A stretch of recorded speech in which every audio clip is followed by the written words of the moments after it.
y eso, como internacionalistas, no lo podemos dejar de lado. Tenemos una relación con la Unión Europea, todo lo que han dicho, coincido plenamente con ello, pero también como internacionalistas, como interesados en las ciencias sociales, la guerra, hay una posibilidad de guerra que para los europeos es real. Del 29 de noviembre al 7 de diciembre, nuestra universidad participará en la feria más importante del libro en español. FIL de Guadalajara 2025.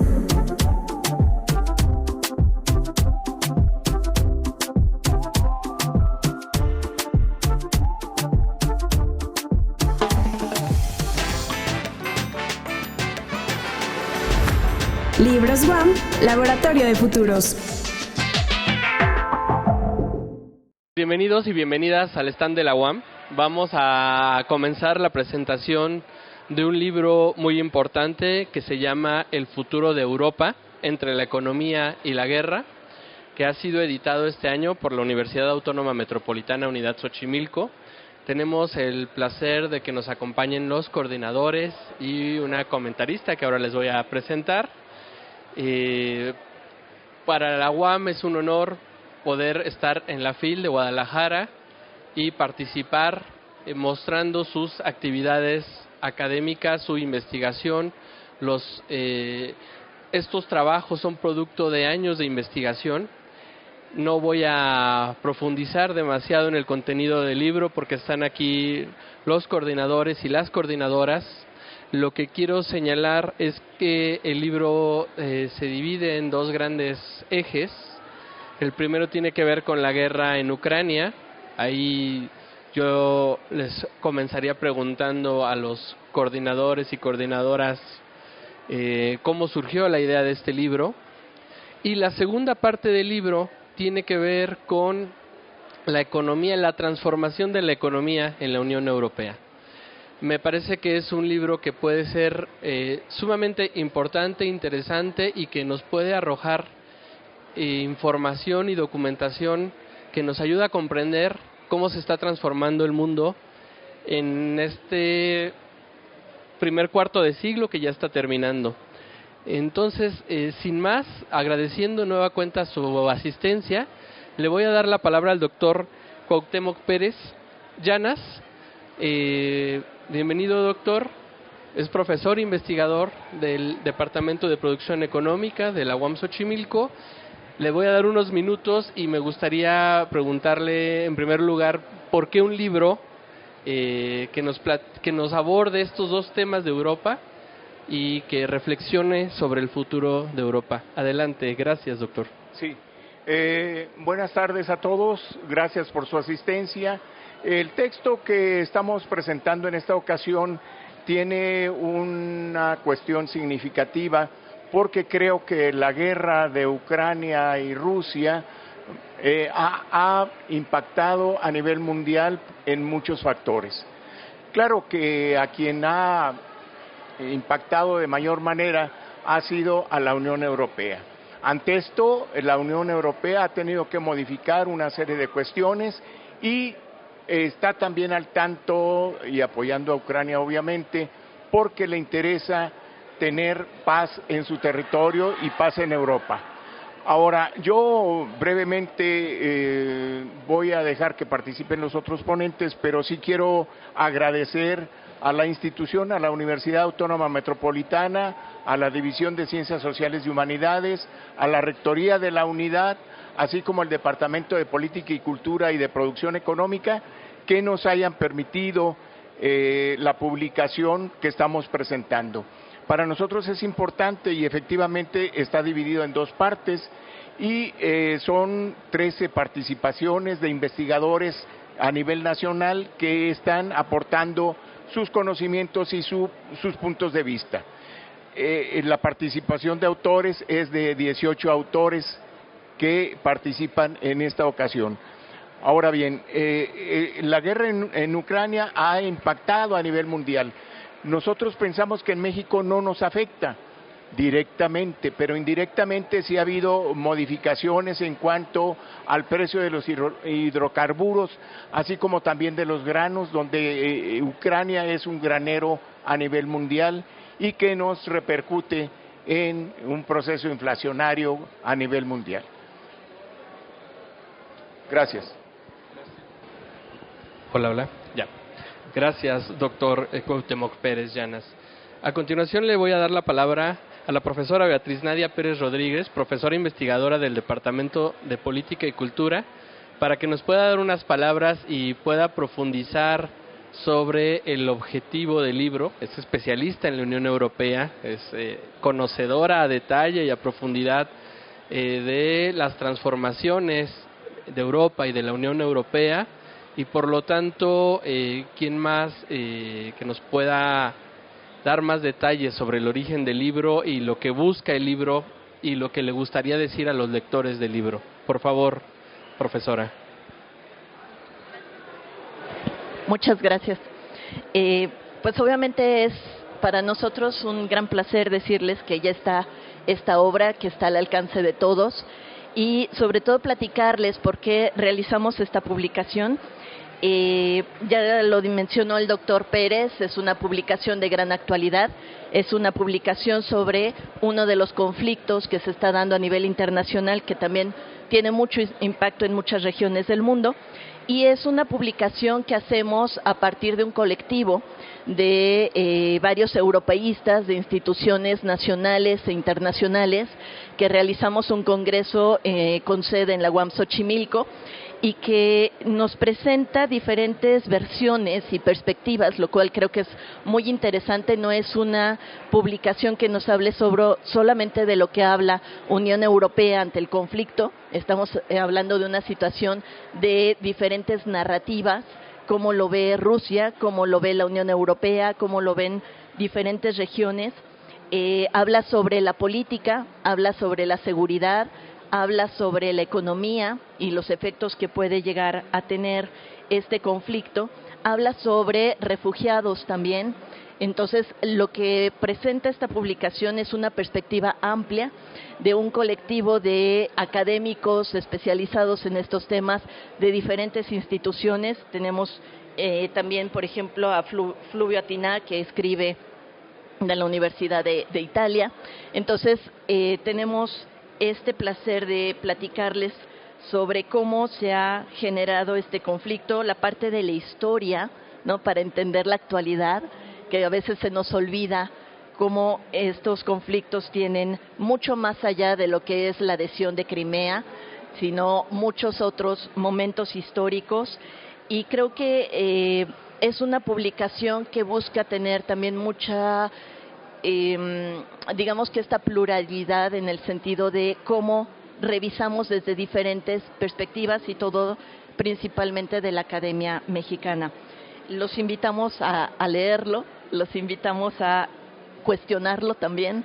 Siempre creo que es importante en nuestras publicaciones es abrir el debate de la perspectiva y los efectos que puede tener este conflicto internacional. Es un conflicto que inicia en el 2022, que estamos en el 2025, que hay muchas propuestas de cómo solucionarlo, pero que todavía sigue siendo para algunos incluso un conflicto, una guerra sistémica, ¿no? De las primeras perspectivas era que iba a ser un conflicto muy rápido, que el poder que tiene Rusia en el aspecto militar comparado con el de Ucrania iba a generar una victoria rápida, y lo que vemos es que se empezaron a dar muchas otras alianzas a nivel internacional, entre ellos el apoyo de la Unión Europea, que es la primera vez en su historia que da apoyo de material letal hacia un país, y eso viene a modificar, por supuesto, las condiciones que vemos ahora en el conflicto.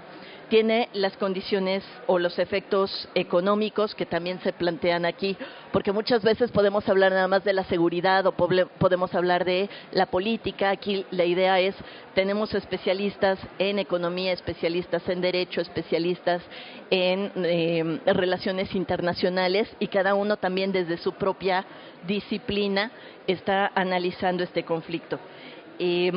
La idea de esta publicación también, creo que incluso desde el título, hablar de el futuro de Europa, creo que ya es de cierta forma provocativa, ¿no? De decir, a ver, ¿en qué momento está ahorita y hacia dónde puede ir a partir de estas transformaciones que se están generando? A nosotros nos tocó escribir algo que le pusimos que si era una política de innovación o continuidad. O sea, realmente ver si el conflicto estaba transformando el proceso de integración europeo, su política, sus acciones, o si realmente es una continuidad a otros procesos, ¿no? Si es coyuntural o si son temas que ya vienen desde una perspectiva más estructural. Entonces, la idea es invitarlos y bueno, tenemos a varios presentadores más y les cedo la palabra. Muchas gracias. Muchas gracias, profesora. A continuación le cedo la palabra a la profesora Teresa Pérez Rodríguez, de la Universidad Nacional Autónoma de México, de la Facultad de Ciencias Políticas y Sociales de la UNAM, quien también es coordinadora de la obra y participa en la obra, y que nos gustaría también que nos ofreciera unas palabras sobre cómo piensa a este libro, cómo este libro puede ser útil para los investigadores de la Unión Europea y de las relaciones internacionales. Por favor, y gracias. Muchas gracias. Bueno, pues muchas gracias principalmente por estar aquí, por acompañarnos en esta presentación. Y antes que nada quiero agradecer a la UAM Xochimilco porque nos alberga. Yo soy profesora de la UNAM y la UAM nos da cobijo para la realización de este congreso y no solamente eso, sino que además nos permite participar en estas publicaciones. La verdad es que yo felicito el trabajo editorial y el trabajo que realiza la UAM y en particular la UAM Xochimilco. Este libro este libro tiene relevancia no solamente por lo que han dicho quienes me antecedieron, sino porque es muy interesante. Con respecto a la guerra de Europa, de Rusia y Ucrania, hay muchas versiones, y en este libro podemos precisamente encontrar tanto la versión occidental como la explicación desde la perspectiva rusa. En particular, el artículo de Mauricio Esteves, de Ana Teresa Gutiérrez del CID, profesores de la UAM Xochimilco e investigadores, ellos nos presentan precisamente cuál es la postura desde la explicación de esta guerra desde Rusia. ¿Esto a qué me lleva? A que es un libro muy equilibrado en donde podemos encontrar ambas versiones. Por ejemplo, el artículo de Fulvio Atina nos explica cómo desde la Unión Europea esta guerra está transformando no solamente a la Unión Europea, sino también lo que es el contexto internacional. Nos habla del planteamiento de cómo se está gestando este multilateralismo, esta multipolaridad, ¿no? Entonces, en realidad, esto planteándolo de manera general, pero además en este libro podemos encontrar perspectivas sociales, la problemática energética, la problemática de la cooperación de México, de América Latina, y aquí agradezco la presencia del doctor Jorge Quevedo, porque él precisamente nos presenta este planteamiento o esta dinámica de cómo se transforma la relación de la Unión Europea con América Latina y con la CELAC propiamente en función de el conflicto ruso-ucraniano. Entonces, este libro yo los invito a que lo revisen, que lo discutan, que lo cuestionen también, pero sí desde una perspectiva en donde hay una riqueza en este sentido de perspectivas económicas, la perspectiva económica, como les decía, el conflicto energético. Entonces, yo los invito a que lo revisen, que lo lean, que lo critiquen, que nos cuestionen también, por supuesto, y que, por supuesto, pues lo adquieran y nos lean, porque ese es el objetivo, ¿no? Entonces, yo sí lo recomiendo mucho. Ahora que lo volví a leer, que releí los textos, en realidad volví a encontrar nuevos tesoros dentro de los artículos. Otro artículo que me gustaría recomendar y plantear es el de Marta Ortega, es de Marta Ortega, porque nos plantea una perspectiva histórica y el artículo de Lars Perniers, quien también nos plantea la perspectiva histórica, cómo se va creando la identidad ucraniana y cómo indiscutiblemente desde su creación está vinculada a Rusia. Entonces, esto plantea nuevamente un cuestionamiento de qué es Ucrania y qué es Rusia, ¿no? Entonces, yo los invito a que lo lean, lo revisen, y muchísimas gracias a la UAM y felicidades nuevamente por este libro. Muchas gracias. Muchas gracias, profesora Tere Pérez. A continuación le voy a ceder la palabra al profesor Tomás Milton Muñoz, de la Universidad Nacional Autónoma de México, profesor investigador de la Universidad Nacional Autónoma de México, quien también coordina esta obra, y le pediríamos que nos diera unas palabras sobre cómo piensa él este libro, en qué aporta a las ciencias sociales este libro. Por favor, profesor. Con mucho gusto. Primero, una felicitación a los coordinadores por esta obra que sigue siendo muy vigente, y también una felicitación a todos los presentes porque estamos en una fiesta. Y esta fiesta hay que disfrutarla, es de verdad una fiesta estar entre tanto libro, entre tantos jóvenes, y ya se dijo que el libro hace énfasis en lo económico, en lo político, pero también hay una parte que yo quiero destacar, que es la parte humana. Se nos olvida que ya estamos a punto de cumplir con todo y que Donald Trump está presumiendo que ya logró la paz, que no es cierto. Estamos a punto ya de llegar a los 4 años de conflicto, por una parte. Número 2, a veces se nos olvida que alrededor de 600,000 soldados rusos han perdido la vida, unos 500,000 por parte de Ucrania. Al mismo tiempo, también debemos de recordar que la población civil ha sido muy afectada, más de 26,000 muertos por parte de los ucranianos y al menos unos 25,000, 26,000 heridos, producto básicamente las cosas por su nombre, de lo que ha sido una invasión, la invasión de Rusia a Ucrania. Y en ese sentido, en el social, una de las grandes tragedias de este conflicto es el desplazamiento forzado. El desplazamiento forzado que ha llevado a más de 11 millones de ucranianos a cambiarse. Algunos como refugiados en el extranjero, alrededor de 6 millones, pero el resto dentro de Ucrania. Y es en ese sentido que tengo la posibilidad de señalarles que mi aportación tiene que ver precisamente con qué hizo un país dentro de la Unión Europea para atender a los refugiados. Inmediatamente sacaron una directiva que permitió otorgar el refugio. Eso fue maravilloso, sin duda alguna, pero implementarlo, y particularmente en España, ha sido muy complejo.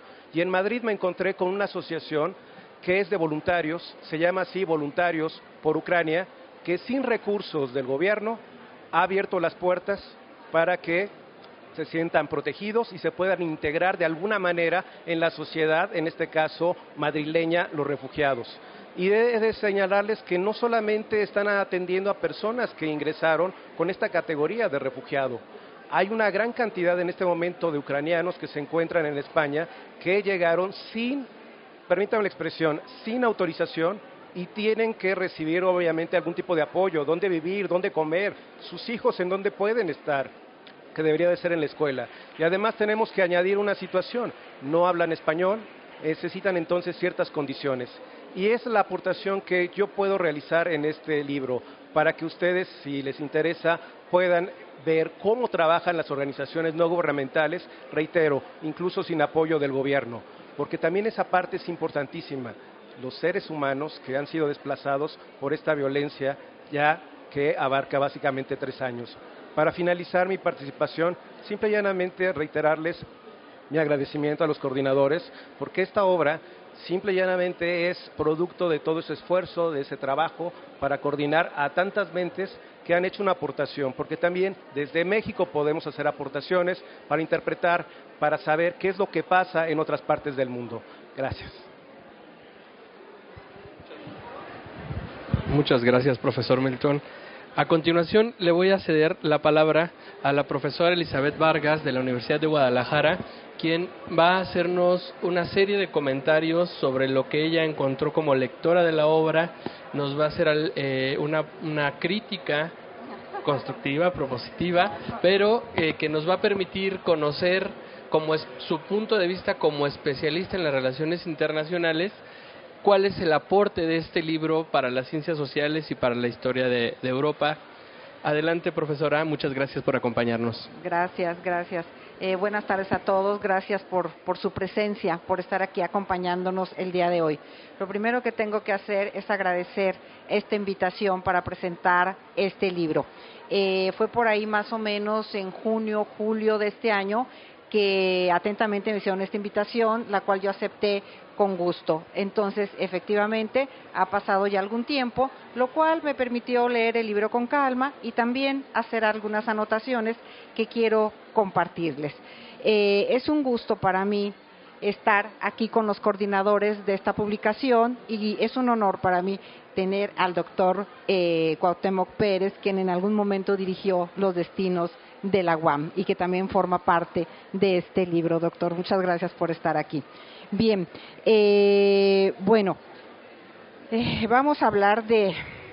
vamos a partir precisamente de que la invasión rusa a Ucrania, pues desde mi punto de vista, fracturó no solamente las fronteras, sino también las certezas con las que Europa había construido hasta ese momento su proyecto integrador. Hoy vemos 5, 6 cosas que quiero compartir con ustedes. En Europa en este momento hay un aumento acelerado del gasto militar. Ahí se está registrando una transición energética forzada por razones meramente también geopolíticas. Hay tensiones crecientes al interior de la Unión Europea, hay un resurgimiento también de los discursos nacionalistas, sobre todo, y se registra, todos lo sabemos, una disputa global entre potencias que obliga a Europa a redefinir su posición. Sin embargo, y un sexto punto, asistimos a un fenómeno mucho más profundo, que es la transición de la seguridad europea.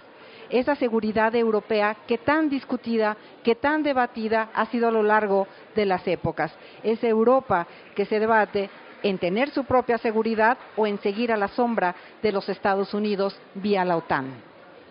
Entonces, este fenómeno pues nos obliga necesariamente a hacer comentarios respecto de la situación europea y me parece que este libro que hoy tenemos aquí, que tienen nuestros coordinadores en sus manos, es un libro que nos induce también a pensar en ese futuro incierto de Europa hasta este momento, ¿no? Es un libro que, como ya sabemos, también está publicado por la Universidad Autónoma Metropolitana y bueno, ya se habló acerca de cómo se divide este libro en 2 grandes apartados. El primero es el impacto inmediato y profundo de la guerra en Ucrania sobre el sistema europeo. El segundo es sobre los desafíos estructurales de largo plazo que determinarán el futuro de ese continente. Yo, precisamente, cuando estaba leyendo este libro, inevitablemente me llevó al pensamiento de pensar cómo estos acontecimientos en Europa impactan a América Latina, a México en particular, o cómo también evidencian un cambio estructural en el orden mundial. Ese orden también en transición y tan debatido en estos momentos. Pero sin embargo, me parece que el libro nos lleva a la reflexión de cómo la guerra en Ucrania, en esta primera parte del documento, nos lleva a sopesar cómo está impactando este conflicto en la propia Europa, ¿no? Y entonces, viendo la estructura del libro, y en esta primera parte, y como les digo, tuve tiempo de hacerlo, lo subdividí en 4 áreas o dimensiones que nos van a explicar la Europa ante la guerra, o mejor dicho, explican cómo la guerra reconfigura esas 4 dimensiones o áreas clave que son la seguridad militar y estratégica, la crisis energética, las migraciones y las tensiones humanitarias y las transformaciones económicas. En el primer plano, Europa redescubre algo que había creído superado. Y me enfoco también en la cuestión de la seguridad y en cómo Europa necesita de contar con capacidades militares propias. La guerra en Ucrania obliga a Europa a repensar, como lo dije antes, el papel de la OTAN, la dependencia de Estados Unidos, la relación con Rusia y las capacidades de disuasión y defensa europeas, que pudiera tenerlas, pero que siempre se debate en el sí pero no. En cuanto a la crisis energética, las sanciones a Rusia y el cierre de suministros de gas obligaron a la Europa a un cambio energético muy rápido, vertiginoso podríamos decir. Se aceleró la transición hacia energías alternativas, esas energías que tanto habían dado de qué hablar de una Europa como líder en este ámbito, pero que sin embargo la guerra en Ucrania obligó a repensarlas y obliga también a dudar de que no era para tanto en esas y simples y llanas palabras, ¿no? Entonces, y decimos que no era para tanto, porque finalmente se acelera esa transición, pero también se acelera los costos temporales de los combustibles fósiles y con ello la presión inflacionaria. Las migraciones y las tensiones humanitarias. Todos sabemos que hay millones de desplazados ucranianos que pusieron a prueba la cantidad de respuesta y la cohesión interna de la Unión Europea. Si ya en su momento lo habían hecho los desplazados sirios, ahora tocó el turno a los desplazados ucranianos. Entonces, este libro precisamente analiza la diferencia entre países, reacciones sociales y el impacto a mediano plazo en la integración de la Unión Europea. Una duda que me parece que en este momento los propios europeos tienen la tarea de repensarla, tienen la tarea de responderse a ellos mismos. ¿Qué tanto esa integración es cohesión? ¿Qué tanto esta integración tiene un futuro como tal?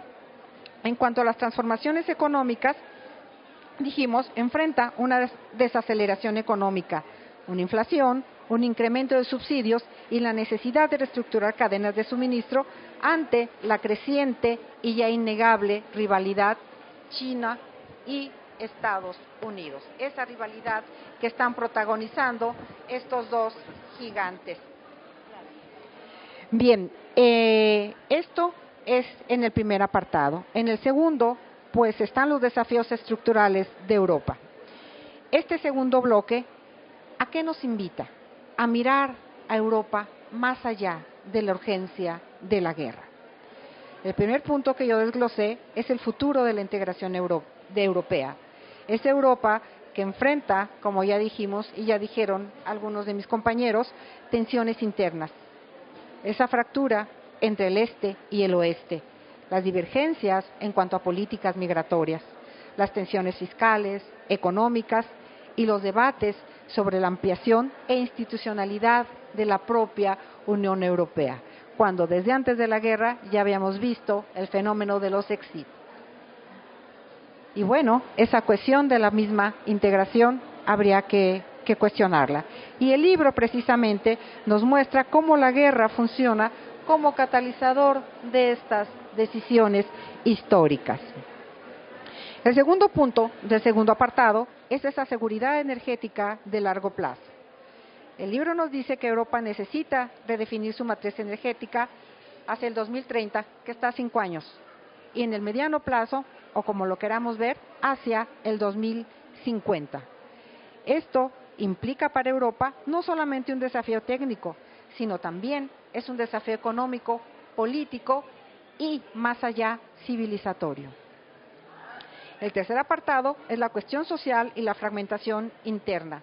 Esas desigualdades internas, esos discursos populistas y los desafíos de integración social que condicionan la propia viabilidad y el futuro del proyecto europeo. Finalmente, el lugar de Europa en el nuevo orden mundial. Y quizá, desde mi perspectiva, es uno de los aportes más interesantes de esta obra. Europa, Estados Unidos, lo ha querido ver como un actor aislado, pero Europa no está aislado para nada. Lo que sí reconocemos es que tiene que posicionarse frente a esa rivalidad entre Estados Unidos y China. Tiene que tender hacia una política industrial común y, lo que es más, hacia una autonomía estratégica real. Yo creo que este libro presenta muchas fortalezas. Es claro, es riguroso también en su estudio. Espérenme poquito. Tiene una multidimensionalidad en sus temas, pero no por ello es disperso. Y estos dos apartados logran cohesionar muy bien lo que el libro nos quiere decir. Y sobre todo, y no es un juego de palabras, es una perspectiva prospectiva. No solo explica lo que pasó, sino también lo que puede pasar. En ese ejercicio precisamente prospectivo. Sin duda, en este momento, Europa es un punto crucial para estudiar. Europa define hoy decisiones que afectarán al mundo en décadas. Para concluir, quiero decir que El futuro de Europa, entre la economía y la guerra, es una obra que desde mi perspectiva llega justo en el momento, llega también en un momento preciso.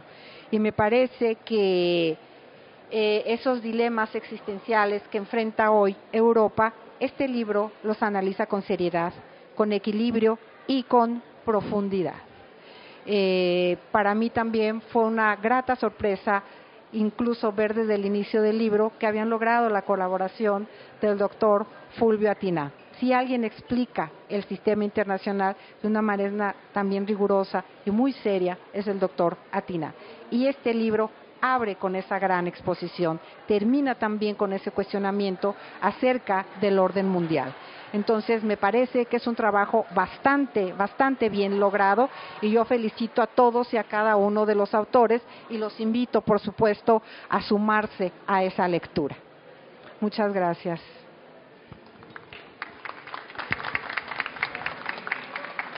Muchas gracias a la doctora Elizabeth Vargas por su presentación, por su explicación. Tenemos unos minutos antes de pasarles la palabra si alguien tiene alguna pregunta que le gustaría hacer a los coordinadores. A mí me gustaría preguntarle a los autores y coordinadores, no sé quién quiera levantar la mano, pero aprovechar y preguntarles por qué desde México y desde América Latina tendríamos que pensar en el futuro de Europa. ¿Qué es lo que nos arrojaría una reflexión en torno a por qué nosotros tenemos que pensar no solo en el futuro de México, no solo en el futuro de América, en el futuro de América Latina, sino también en el futuro de Europa? No sé a quién de ustedes les gustaría contestar esta primera pregunta, por favor. Gracias, doctor Pérez. Bueno, nosotros tenemos un socio comercial que es Estados Unidos tradicionalmente, y estamos con el TEMEC, frontera con Estados Unidos, 3,000 kilómetros. Pero se nos olvida toda una historia de México y de América Latina que ha estado vinculada a Europa. Y en la actualidad podría yo manifestar que con el TELECUEM, el Tratado de Libre Comercio Unión Europea-México, la inversión es el 30% europea, de los diferentes países que la integran, la Unión Europea, y también el comercio que, en un afán de diversificar por parte de México, trató y firmó ese tratado de integración, un acuerdo comercial. Entonces, a nosotros parece ser que Europa nos queda un poco lejos, pero tenemos fuertes inversiones, tanto en la cuestión automotriz como también en la cuestión financiera, ¿sí? Si nosotros vemos los bancos, la mayoría son europeos, ¿sí?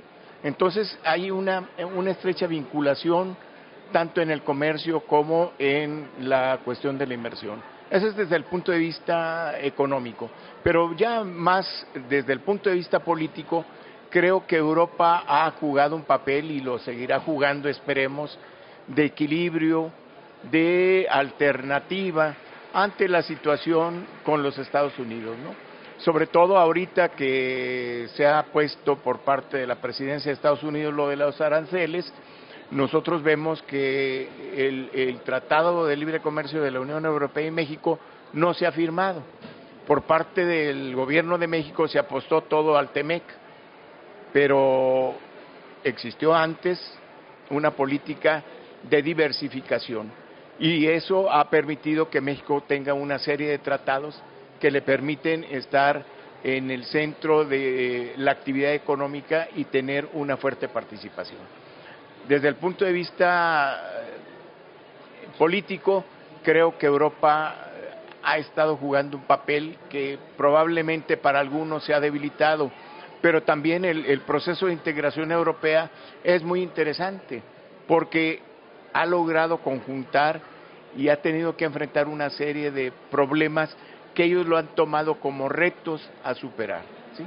Entonces yo creo que por eso también México debe de pensar en un modelo ambicioso, difícil, pero que desde una perspectiva podría ser muy llamativo, ¿no?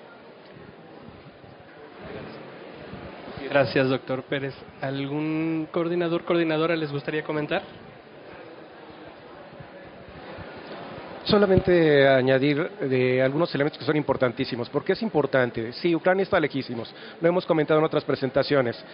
¿Por qué nos debe de preocupar en México? Porque suben los granos. ¿Por qué nos debe de preocupar? Porque llegaron refugiados ucranianos a nuestro país y forma parte de esa relación también que tienes con Estados Unidos para facilitar su llegada, obviamente, a la Unión Americana. ¿Por qué es importante? Porque si queremos dejar de ser tan dependientes de Estados Unidos, sigue siendo un elemento, un amigo mucho más confiable la Unión Europea que Estados Unidos. Recordemos, Estados Unidos no tiene amigos, tiene intereses. Gracias, Milton. Profesora, ¿nos ayuda con la pregunta? Gracias. Siempre vamos a platicar de esto. Yo creo que ahorita estudiar las relaciones internacionales es fundamental. Siempre hemos estado vinculados con lo que sucede en el mundo. Siempre lo que pasa en otras regiones ha impactado en las políticas, en la economía, en las condiciones de nuestro país. Pero ahorita lo que estamos analizando muchos internacionalistas desde diferentes instituciones nacionales es precisamente esta transformación incluso de las alianzas que se están haciendo en el contexto internacional. Para muchos esta era multipolar o unipolar o bipolar, que cada uno de estos periodos y cada orden internacional que se había generado, lo que la mayoría estamos revisando es que hay una transición que nos va a llevar a otras condiciones en cuanto a la economía, en cuanto a la política, en cuanto a la seguridad, y lo que vemos es que se están buscando estas alianzas, cómo se están conformando.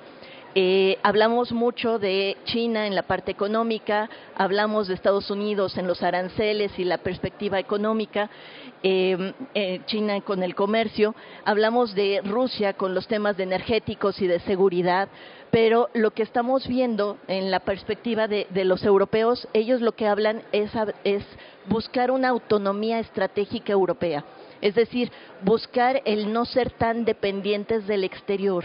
Lo que decían algunos autores es que estábamos a lo mejor en una perspectiva de un orden interpolar, en donde los polos de poder eran interdependientes entre sí y eso generaba que no hubiera conflictos internacionales entre ellos, que no hubiera estas confrontaciones bélicas y que ahorita lo que vemos es China buscando tener su propia autosuficiencia tecnológica. La Unión Europea está buscando diversificando sus fuentes energéticas, está viendo que no sea tan dependiente de la parte de seguridad de Estados Unidos. Entonces, esto lo que está haciendo es un replanteamiento de cómo están los aliados en el mundo, de cuáles son las características de cada una de estas potencias mundiales.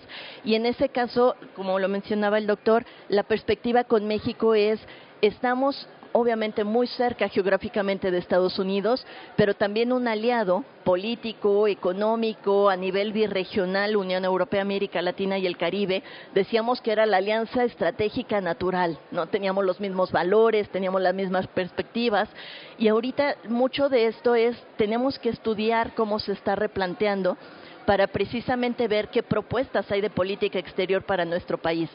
La noticia es que para diciembre se firma el acuerdo Unión Europea-Mercosur.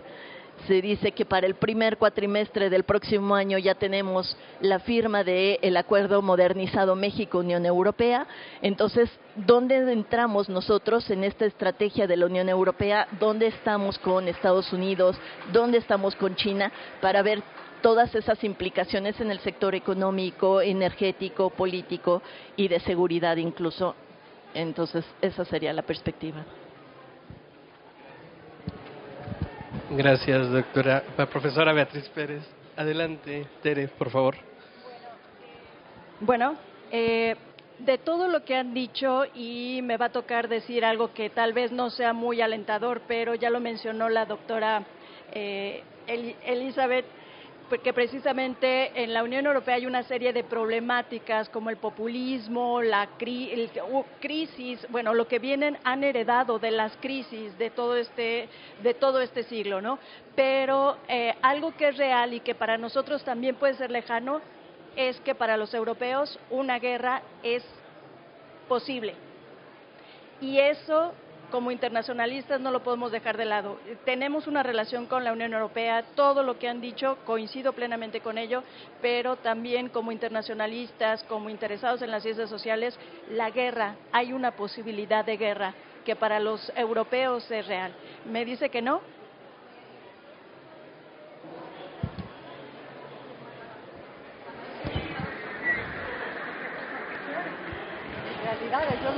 Ellos están provocando absolutamente todo. Esto estaba desde 1990, yo escuché y pensé que era un rumor tonto, que habían dicho que Estados Unidos quería una Europa débil y empobrecida, y yo dije, ¿quién dice tamaña estupidez? Después, 6 años después, escucho, no, por favor, escucho de nuevo que no les satisface nomás eso, que querían acabar con la industria y con las empresas, y después vuelvo a escuchar que a los países que más mal les iba a ir eran Alemania y México, y que México iba a ser un Tailandia. ¿Sí saben lo que significa eso? Un bordel. Sí, eso, desgraciadamente. Y los que se quieren pelear aquí es que entren terceros para ellos obtener las ganancias, y en realidad están haciendo absolutamente todo para que así sea, pero no, nosotros los demás queremos paz. Yo vivo desde hace 45 años en Viena, Austria, y veo todo lo que está pasando y lo que no debe pasar. Boris Johnson no permitió que Zelensky firmara el acuerdo de paz porque no les convenía. Fue lo mismo que se hizo en la Primera Guerra Mundial para llevar que les dieran por el medio de Balfour Palestina. Gracias. Sí. Gracias por el comentario. Sé mucho más. Sí, muchísimas gracias. Quisiera preguntar al público si hay alguna pregunta al respecto. Hay 2 preguntas, si las hacemos de una vez y luego le cedemos la palabra a los coordinadores para que podamos ir cerrando en tiempo. Adelante, por favor. ¿Qué papel debe desempeñar Europa en un mundo cada vez multipolar, ¿no? Lo que decía la doctora, y cómo puede ejercer influencia como creador de normas globales a pesar de las debilidades internas? Gracias. Siguiente pregunta, por favor. Yo quiero preguntarles a los autores sobre la voluntad política y social de los europeos para defenderse, porque hablamos mucho de la dependencia, hablamos mucho de los planes de defensa que tiene Europa, incluso Ursula von der Leyen ya ha hablado de llevar a Europa, a la Unión Europea, hacia una Unión Europea de defensa, pero yo en lo personal conozco a bastantes jóvenes europeos de entre 18 y 20 y tantos años que no están dispuestos a morir por su país. Y conozco también a más europeos, digamos, que ya no están en edad de combate, que no están dispuestos a sacrificar su estado de bienestar por la defensa. Entonces, ¿cómo ven ustedes? Ya hablamos mucho de la economía, tantito de la defensa, pero ¿cómo ven ustedes la voluntad política y la social? Gracias. ¿Quién de nuestros coordinadores le gustaría? ¿Hay otra pregunta? Adelante, sí. Se especulaba que México podría ser invitado a participar con los BRICS. Entonces, ¿cómo se interpondría contra el TLC-CAN, contra los BRICS? Gracias. El TEMEC. ¿A quién le gustaría responder de los coordinadoras? Sí, Ursula. Bueno, yo tomo algunas de las preguntas. Obviamente, si tenemos 5 horas más para debatir sobre temas internacionales de Unión Europea, con todo gusto. Son temas y preguntas muy interesantes. Muchas gracias. Para empezar, estamos hablando de una publicación que habla sobre cuál es el futuro de Europa y a partir de los cambios o lo que genera también esta guerra en Ucrania. Hay que considerar que es el segundo conflicto bélico en territorio europeo después de la Segunda Guerra Mundial. Estamos hablando de la Unión Europea, que es un proceso de integración precisamente creado para lograr la paz, y que muchos de los europeos, sí, con estado de bienestar, y que muchos de los europeos lo que quieren es precisamente esa paz. Sí. Ellos lo que están buscando, cuando les están diciendo tenemos que invertir más en temas de seguridad, es reemplazar de ese estado de bienestar que era temas de salud, temas de educación, temas sociales, ¿sí?, de redistribución del ingreso y demás, fondos estructurales, fondos de cohesión que se crearon en el proceso de integración. Es decir, tenemos que pasarlos a invertir en algo en lo cual los europeos no estaban enfocados. Tenían la OTAN y la idea es que tenían ese paraguas de seguridad, y ahorita lo que están viendo es esta transformación. ¿A partir de qué? De la incursión de drones que están llegando a los aeropuertos europeos, que les empieza a decir palabras de alerta de tenemos que tener la capacidad de defensa, no tener la vulnerabilidad que ellos están identificando. Interesante porque mencionan, primero, es una transformación del proceso de integración. Hay crisis internas y hay crisis externas. Hay temas en los cuales ellos se tienen que transformar, pero que esto va hacia lograr una autonomía estratégica europea. Sin embargo, hay muchos otros procesos en donde tenemos esa potencia normativa del proceso de integración. O sea, estamos hablando de una ley de protección sobre el uso de la ley de la inteligencia artificial, en donde sí queremos que la Unión Europea sea esa potencia normativa y que empiece a manejar en muchos temas que son muy sensibles o que pueden ser de mayor riesgo, que la Unión Europea empiece a plantear. Entonces, lo que se está planteando aquí es una transformación que están teniendo los europeos con ese populismo, con inteligencia artificial, con seguridad, con este replanteamiento del tema de estado de bienestar, en qué va a invertir y cómo va a invertir, y como menciona acertadamente la parte de cómo los jóvenes lo están viendo, porque después de tantos años de paz, lo que quieren los europeos es seguir en paz. Si nosotros los europeos empiezan a invertir en armamento, pues obviamente es para usarlo dentro del territorio, en defensa del territorio, y si no, para otras regiones del mundo. Entonces, creo que es una gran transformación. Gracias. Le doy la palabra a la profesora Elizabeth Vargas también, que quiere responder algo y luego te la cedo.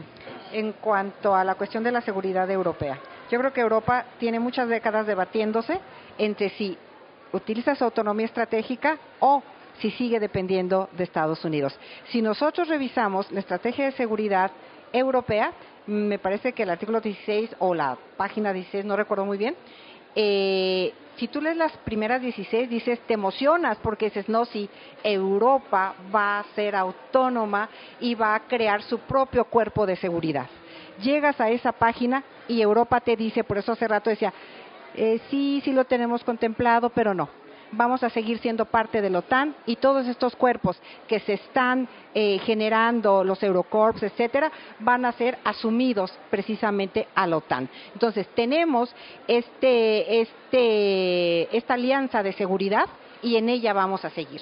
Hasta ahorita, pues no se ve, sigue debatiéndose Europa en ser autónoma o en ser dependiente. La otra pregunta es acerca de si México va a formar parte de los BRICS con esa invitación que se le hace. Bueno, desde mi perspectiva yo voy a decir voy a utilizar una figura, la figura del comodín, ¿no? Del comodín que es China y de esas tensiones que hay entre México y Estados Unidos. Y ahí me parece que va a depender mucho de cómo México gestione precisamente esa relación tanto con Estados Unidos como con China. China tiene la puerta abierta. Con Estados Unidos, les digo los temas, hablamos de seguridad, hablamos de geopolítica. Con China estamos hablando de geoeconomía, que son dos temas diferentes, dos áreas diferentes que pudieran ser complementarias, pero me parece que la cuestión está en la gestión que nosotros hagamos y en el posicionamiento también estructural que nosotros podamos alcanzar, respecto de uno y respecto también del otro y, como decía el profesor, respecto también de nuestros intereses, porque también los tenemos y los debemos de tener. Gracias. Le doy la palabra a la profesora Tere Vargas, unos minutitos que tenemos para ir cerrando porque tenemos tiempo limitado. Adelante. Muchas gracias. Rápidamente, me parece que Europa ha transitado, durante todo el siglo XXI, ha transitado por diferentes crisis, por varias crisis, ¿no? En este sentido, yo recuerdo muy bien que durante un tiempo los jóvenes criticaban mucho a la Unión Europea y había este descontento, esta falta de compromiso con la Unión Europea. ¿Por qué? Porque la paz o el proyecto de paz había sido para sus padres, ¿no? Entonces se le reclamaba a la Unión Europea precisamente que diera cuál era el nuevo objetivo para los jóvenes y había estos reclamos. Entonces vemos que hay dos elementos, lo estoy viendo desde dos perspectivas. Uno, la unificación de este nuevo proyecto, pero sobre todo el proyecto de la autonomía estratégica, de la militarización, etcétera, tiene que ver también con una necesidad de disuasión en relaciones internacionales. En muchas ocasiones se tienen armas para disuadir al otro, no siempre para, obviamente decía la profesora, para utilizarlos. Ese es el riesgo. Y yo estoy de acuerdo en que los jóvenes no estén, o sea, el proyecto de la Unión Europea es la paz, y yo creo que eso es lo que se le tiene que reconocer, y es un proyecto que tendría que mantenerse, lo mismo que decía sobre esta potencia, este reconocimiento de potencia normativa, cómo la Unión Europea crea normas al interior que después son reproducidas en el exterior, que lleva el respeto a los derechos humanos, que lleva, o sea, este proyecto que desde mi perspectiva es loable, y creo que en eso tendremos que pensar, pero el elemento de la disuasión creo que en este caso es muy importante. ¿Por qué? Porque Putin ya lo ha dicho, estoy dispuesto a la guerra, no va a lanzar las armas nucleares, sabemos que no, pero la amenaza, como lo viven los polacos, como lo viven, o sea, de lo que he leído de compañeros polacos, de compañeros europeos, sí lo empezaron a vivir como una realidad posible, ¿no? No deseable, pero, decía la profesora, están los drones que han sobrevolado los aeropuertos, pero además ¿todo es mentira? Usted dígame.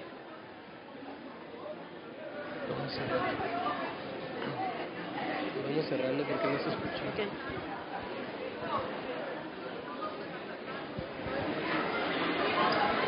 Es que no te escuchamos. Sí.